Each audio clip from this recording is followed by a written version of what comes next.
What is going on, guys? DBG here. In this video we are going to be going over the top 5 most overpowered cards in NBA 2K20 MyTEAM.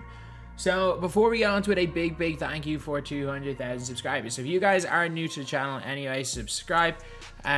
This is the #1 place for MyTEAM news, MyTEAM information, and just MyTEAM content in general. Yeah, so pretty much what I'm going to be doing is I'm going to be going over the most overpowered player at each position, because of position locks, there's no point putting like 5 small forwards in, or 2 centers and a bunch of small forwards.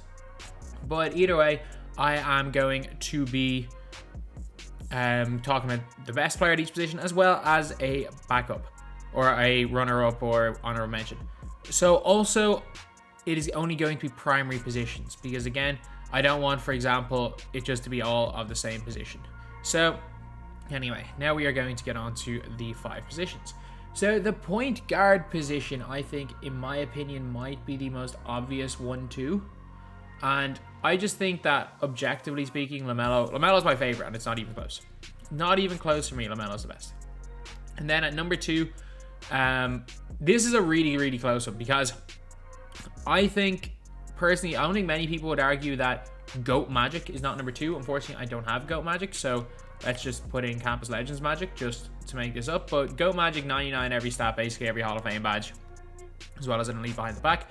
But I'm not going to say you're wrong if you want to argue that LeBron should be in here. If you want to argue that Jonathan Isaac should be in here. Heck, if you want to argue that Simmons should be in here because you like tween spamming. I'm not going to say you're wrong, because honestly, it's all completely subjective. But in my opinion, LaMelo Ball, he's got the best of everything. He's one of the best defensive players in the game. His player build makes him legitimately about 6'10". He's got 98 speed, perfect stats. Tendencies is the big one though. So he's got 100 pass interception tendency and 95 on-ball steal. He gets so bumpy. As well as that, he plays lanes even when you're not using him. He's got the best behind the back in the game. Magic Johnson has the same behind the back. You can legitimately just go one behind the back and you just automatically get to the basket, unless you're playing a good player. It's ridiculous how overpowered that is. As well as that, LaMelo Ball has the second best between the legs in the game, the Pro 2. He's also got the fastest release in the game. Again, 38, I'm not going to say it's the best release in the game, because it's not, but it is literally the fastest. And if Magic Johnson had a faster release, maybe you could argue him number 1, but in my opinion, I think it's LaMelo and not even close. Then the 2 guard position, I'm still putting this dude number 1. I'm still putting Tracy McGrady, campus or leap year from February, number 1. I still think he's the best 2 guard you can buy in this game. Also, lads, I forgot to say, when I mean cards you can buy, I'm talking only about cards that you can either lock in with a collection of auctionable cards. So the likes of Kareem, Kevin Garnett, stuff like that, they are allowed to be in this. As well as that, cards obviously that are you can buy from the auction house. So either auction house or cards you can lock in for. Then we have got at number 2, I'm not going to put him in the squad because again I don't have him, but it's Michael Jordan.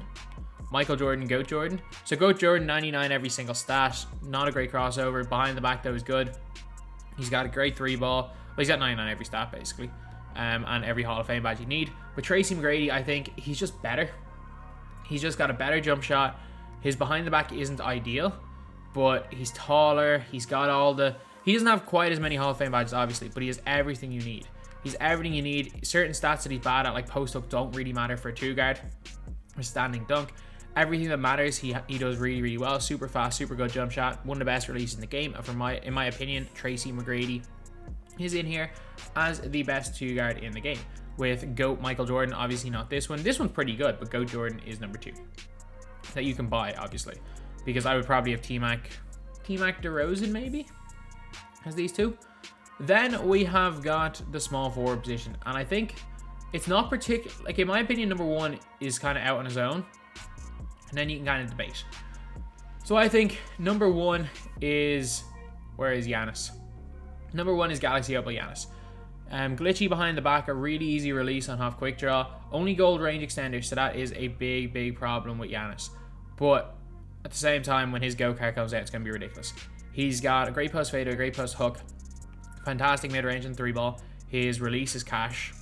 Great driving dunk, great animations. He's got basically a perfect wingspan, gets in lanes. Giannis is just god tier. And then number 2 is such a close one. So, obviously, you have to take into account LeBron James. I don't think you take into account Zion. Jimmy Butler is in that conversation as well. You know what? Lamar Odom has to be in the conversation. If you like 107, Tatum's in the conversation. However, I think the more I use this card, the more I think he is that much better, that little bit better. It's Kawhi Leonard. I would personally take Rudy, the reward for going 12-0 5 months in a row. I would personally take him over Kawhi. However, Kawhi is fantastic. Kawhi is fantastic. There's no, like, he's not objectively better either. Like, it's just personal preference. So Kawhi, basically every Hall of Fame badge you need. Quick draw, range extender. He's got the Pro 8 between the legs, which is really good. Also got a great post game, great mid range, great 3-ball, great dunk, great defense. As well as that, he's got a really high on-ball steal tendency of 80, which is good. As well as that, he's just so good. Kawhi is so good. He's got Ray Allen base, which is such a nice release. And if it wasn't for the fact that Giannis was a 7'6", I don't know, that's probably a little bit pushing it. But with his player build, he probably feels like he's about 7'3". He's just a demigod. If it wasn't for the fact that Giannis existed, Kawhi would be definitely number one. I think Kawhi is significantly better than that LeBron James card. I like the LeBron James card, but I think Kawhi is better. Then we have got the power forward position. This is probably the weakest position of auctionable cards. Trust me, it's the weakest position. There's a lot of good power forwards in the game. Likes of Larry Bird is good. Can't even think off the top of my head who else is good. But in terms of auctionable cards, it's hard to argue against Pascal Siakam being number one. It is. Siakam's insane. Siakam is absolutely insane. 6'9". He has got a 95.3. Stats wise, like, you mightn't think he's the greatest card in the world. His stats are fantastic, but you might think, oh, there's other cards that are better. His wingspan is so long. He's got every Hall of Fame badge you need. His release is pretty good. His between the legs is good. Everything about this card is absolutely fantastic. Siakam is insane in this game. Then we are going to go to number 2. And this was one of my toughest decisions. Because it's Siakam and then a bunch of cards that you don't lock in for. Or sorry, that you can get from playing the game that you can kind of earn. But they're not in cards you can buy. Obviously, this is the top 5 most overpowered cards you can buy in the game. But I was torn. Like, Kevin Garnett exists. Karl Malone as lock-in rewards. There's Blake, who's pretty decent. I don't like Larry. If someone like a Kurolenko was even a center position, I'd put him. I would power forward and not center. I'd 100% have him in. Al Harrington, who honestly, it's crazy that he's in the conversation. Same with Jeff Green, and heck, Danny Manning's in this conversation. Pretty sure I said it last month that Jeff Green is in the conversation for the best power forward, and he still is. Not many great power forwards came out this month. However, it's kind of hard to argue against Karl Malone. Karl Malone's pretty good. He is pretty good. Bad defensive tendencies, but he's basically a go card, and he's got magics behind the back and a pretty okay release, as well as a great tween. So I'm not the biggest fan of this card. I don't think he's as good as Siakam, but it's hard to not put him on this list. And now, whatever about the point guard position, the easiest position in this game, the lock-in, Kareem Abdul-Jabbar and James Wiseman. If you look at other centers in this game, there is Glitch Shaq, there is Embiid is pretty good, and if you want to play him at the 4, you can put Kurolenko in the kind of conversation for good players, but it's not even close. It is not even close in my opinion. These are the two best, not only two best centers in the game, but the two best cards in the game. They both, if you want to put Wiseman over Kareem, I'm not going to argue. If you want to put Kareem over Wiseman, which is what I do, I'm not going to say you're wrong. I think it's close. However, if you put any other center above Kareem and Wiseman, you're just objectively wrong. Now, Kareem may be the best card we've ever seen in my team. He's got the Giannis behind the back, so he can dribble, glitch up and down the floor. 99 in every single stat that matters, as well as half range, half quick draw. He's got everything. He is a perfect card in this game. There's no other way to describe it. He is literally just perfect. Then we've got James Wiseman. James Wiseman has got an elite tween. He can tween spam up and down the floor. Also has got probably a better release than Kareem's. He's got the Chris Bosh release. He can't shoot from the corners, which is a bit of a problem, but heck, most people use Wiseman, use him as a point guard. So he's insane for that as well. He is a 7'1" demigod with half range extender, can dribble, glitch, and has an unbelievable release in this game. Kareem is basically the same thing, except he's 7'2" and has slightly better stats and badges. So yeah, these are, in my opinion, the two best centers. So now we're going to talk about 3 budget players, 3 cheap guys that I think you kind of need to buy. So first of all, I'm putting in Danny Manning. Danny Manning is insane. Power forward, small forward, it doesn't matter which position you play him in. He is equally as good at both. Danny Manning, range extender, quick draw, Hall of Fame, base 11, which is decent, as well as that unbelievable post game, great 3-ball, great dunking, great defense, and just great length at 6'10". Then when we're looking at point guards, it's a tough one. It is a tough one to think of any great like budget point guards.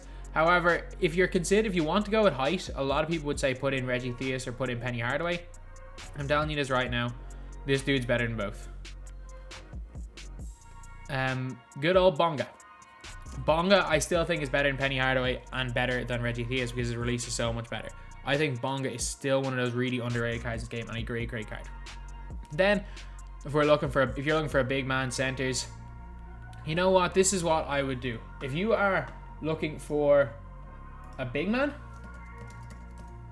and you're struggling and you don't have much MT, this is what you do.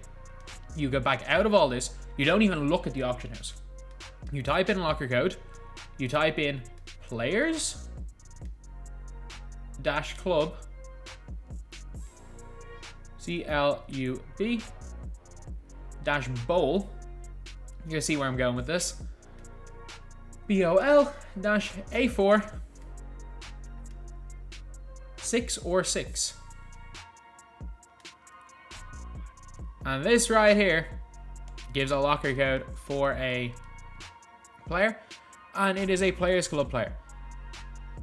And with this, you get either one of 2 cards that I think are very, very similar. I get it, there's a 7 overall difference. One is an Amethyst, one is a Galaxy Opal. Whichever one you get will feel the exact same. So let's go. Players Club Bowl. Like this takes 30 seconds. And this card is worth probably about 5 or 6 KMT. If you want a cheap center, he is really, really great if you're just starting out this game. Unfortunately, as always, you get the Amethyst, you always get the lowest of everything. But yeah, so I do think that this card, if you are just starting out the game for a budget and you're looking for centers, I don't think there's many great diamond centers. Yeah, if you want to spend 20 KMT, you can go for like a Miles Turner or something. But I don't think Turner's that much better than this card.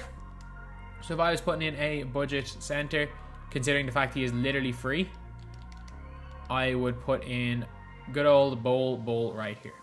So anyway, yeah, that is pretty much it. In my opinion, these are the top 5 most overpowered players in each position. These are the honorable mentions, and these are 3 great budget players that you can buy. So anyway, that's the video. Thank you guys for watching. Please like, comment, and subscribe. I think you only love me cause I'm popping. This a layup, this a rebound, then it's robbing. Tyson with the fade, not the hair, my hands rocking. When I link with ball point, you know it's not